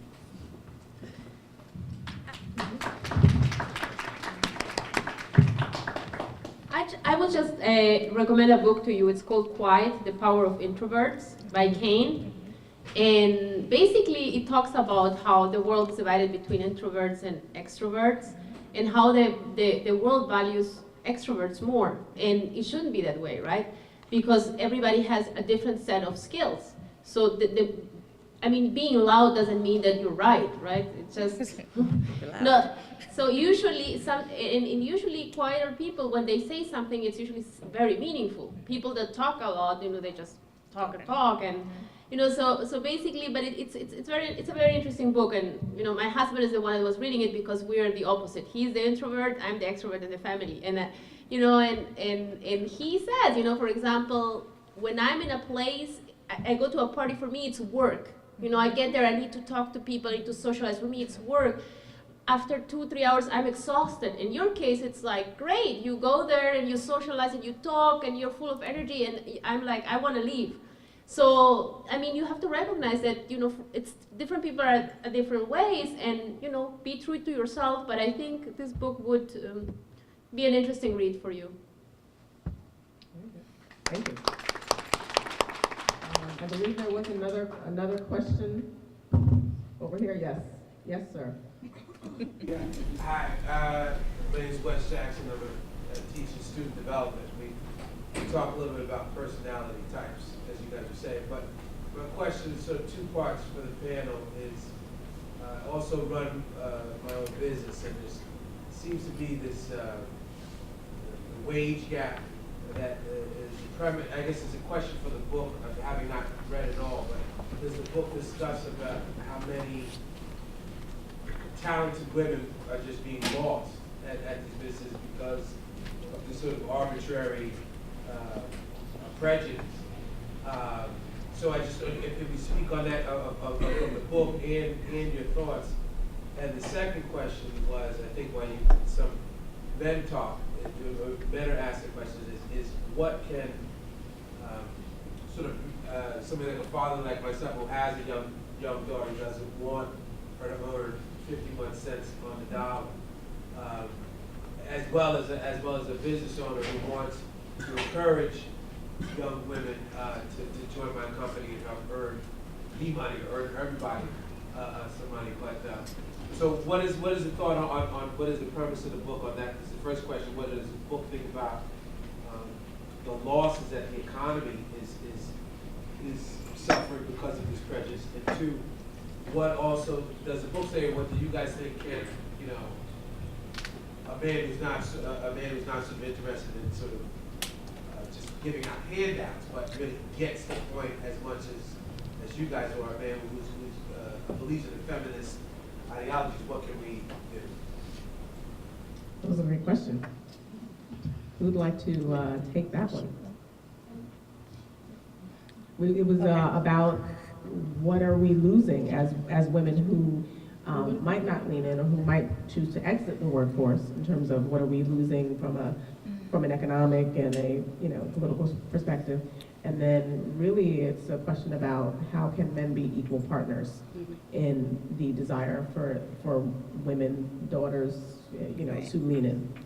I think Sandberg, she doesn't go in detail about it, but it certainly, she certainly glosses over it with the whole, women leave before they leave and they get frustrated and all that kind of stuff. I think that from her point of view, the women that she may be referring to are some of those women who are opting out to raise a family, and that's wonderful.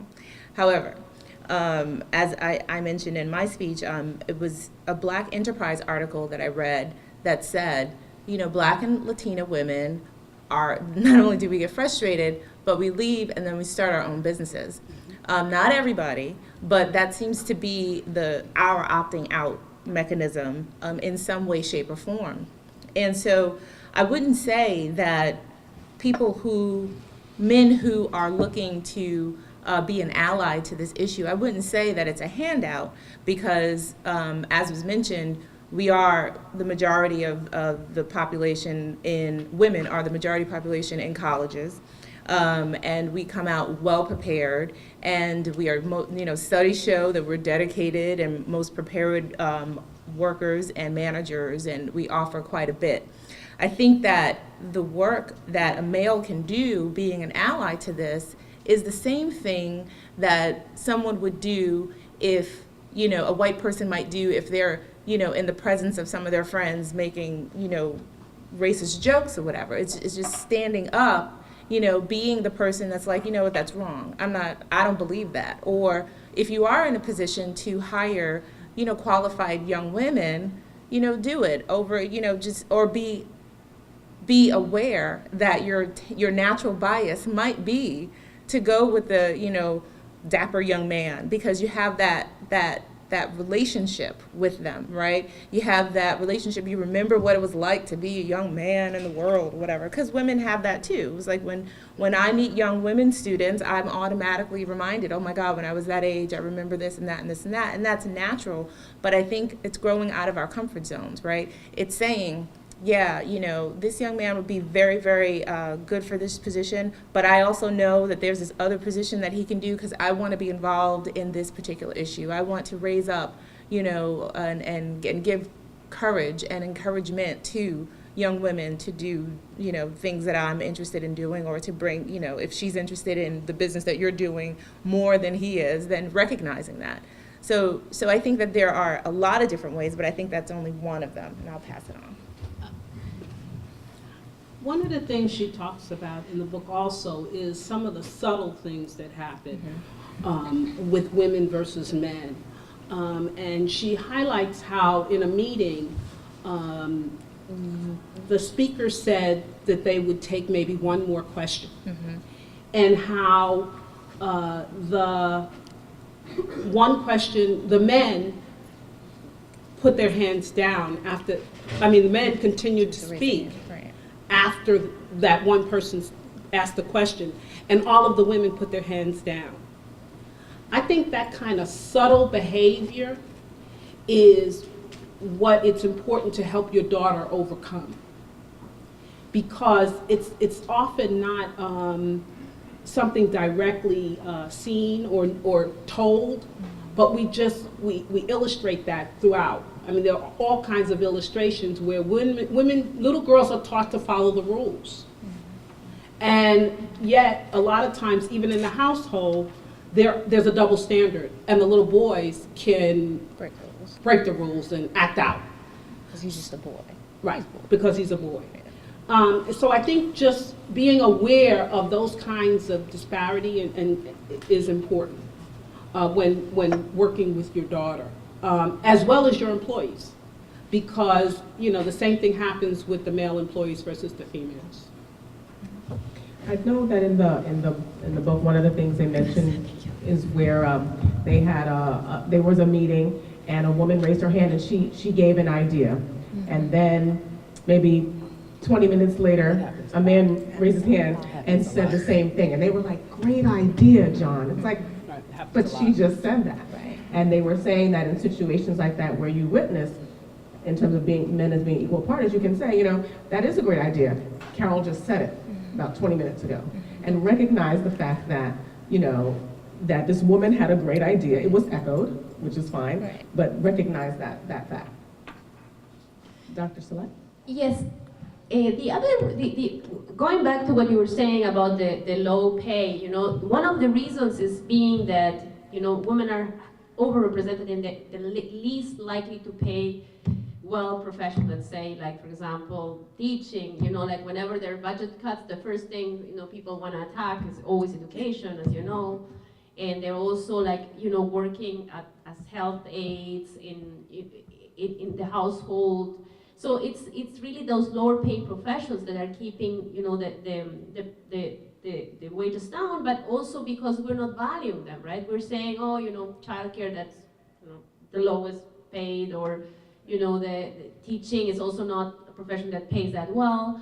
And so that's what we have. And what can we do? I mean, we can write to our legislators. We can, you know, demand policies that have equal pay for women and men. It's ridiculous that we're in 2014 and we're still getting cents to the dollar that a man makes. I mean, and this is an issue for everybody. Because, you know, if you're in a home, in a household, it's going to affect you too. If you're in a partnership, let's say, for example. Question? Yes, right here. Sorry, I don't have any question, but I just wanted to share something. Like, I'm from a third world country, and I'm just surprised to see that these things are happening here.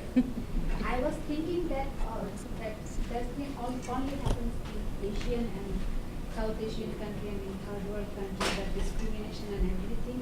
And I have lots of experience about that because I worked there, with the made the women, and I'm very happy to hear, so that I can share all these things, and my knowledge is grow up with that idea that these discriminations are here also, and we have to fight, and we will be.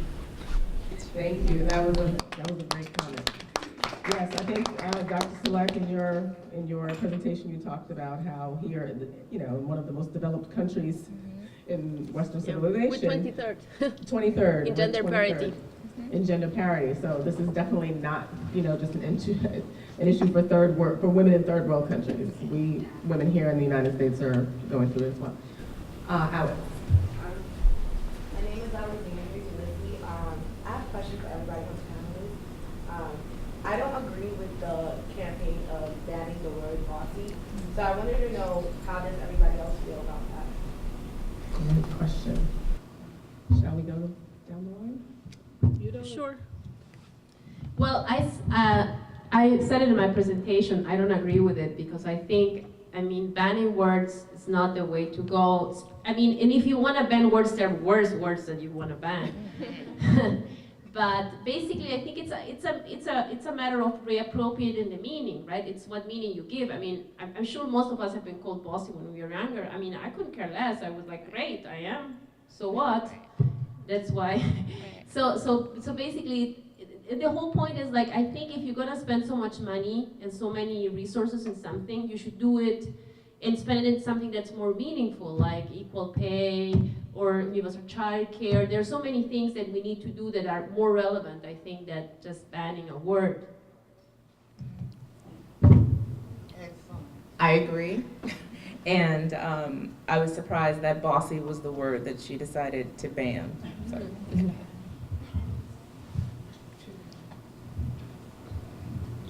I agree that banning a word is not the solution.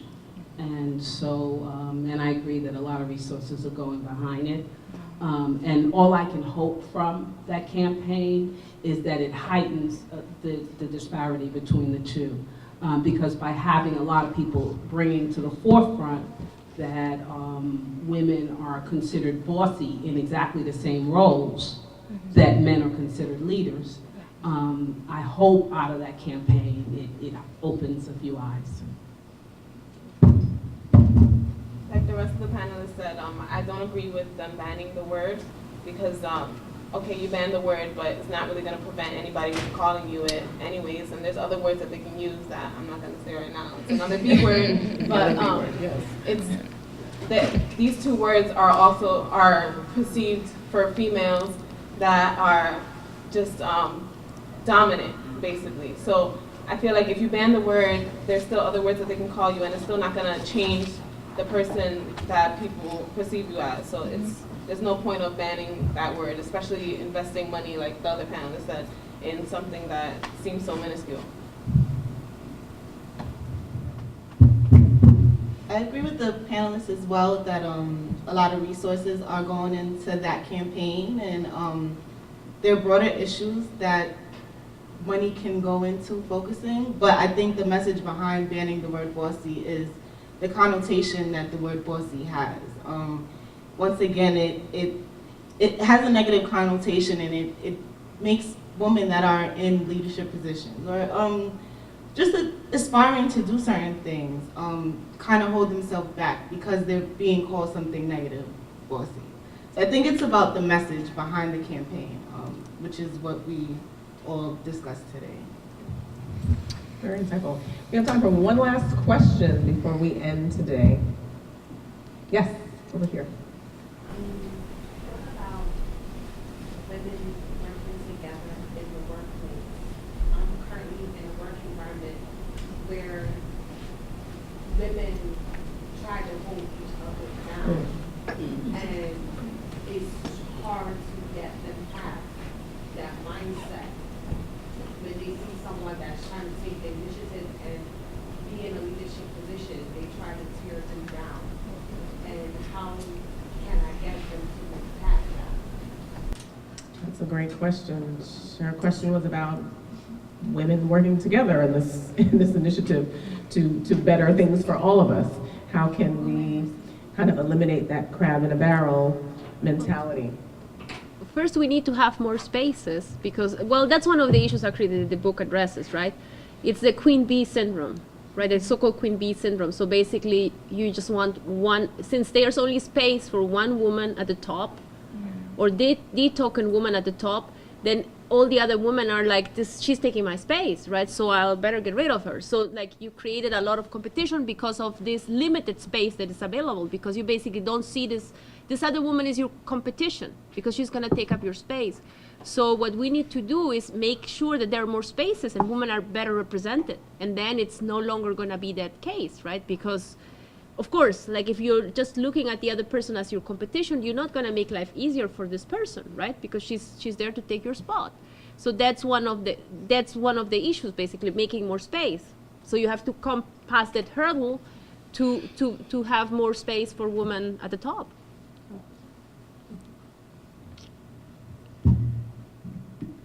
I think it's also a leadership issue. If the leader or the manager rewards that kind of behavior, it continues. I've been in environments where the leaders dissuaded that. And the way you do that is through penalty usually. But I think the leaders there could be made aware of some of the issues and work towards diffusing it. Because the role of the leader is to have a team that at least has the ability to respect and work together. And that doesn't change the fact that there should be more positions on the top. I'm not at all suggesting that, but I'm also suggesting in the short run that you talk to the managers about finding a process that begins to dissuade that.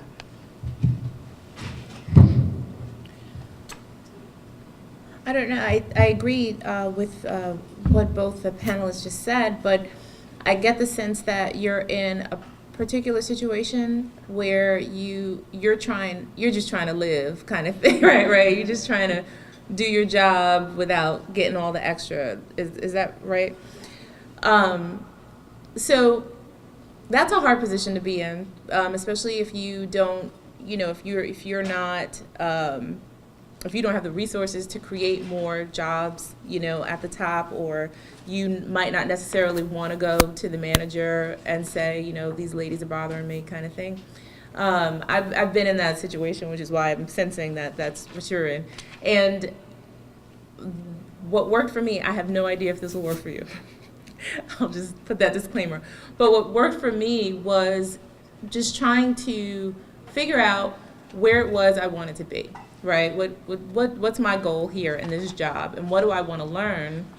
And then just putting my agenda in practice and doing it, and ignoring all of that extra, that was going on, just completely ignoring it, and there's power that comes when you ignore people, like you just don't even acknowledge their stuff, kind of thing, because then they'll either stop or they'll get so mad their heads will blow up, right? So I just think that sometimes we are placed in situations where we have to kind of endure, what is going on, knowing that, this is a temporary space, and I'm going to do this job, and I'm going to get this promotion, and then I'm not going to have to deal with this. And then when I get to the top, I'm going to make sure this nonsense doesn't go on anymore, kind of thing. So I think that, on the level that I think that you're at, I think that might be something to try. Otherwise, maybe we could brainstorm some more. Thank you. That was probably really good advice. With that, it's just about time for us to wrap it up. I want to thank all of you for coming. I want to thank the panel, Trustee Frida Foster, Dr. Fabiola Select, Ms. Gina Bolden-Rivera, Ms. Diana Cuevas, and Ms. Crystal Davey for giving us their insights today. I think the goal was to start a conversation, and we are going to continue this conversation moving forward. Thank you all for coming, and enjoy class.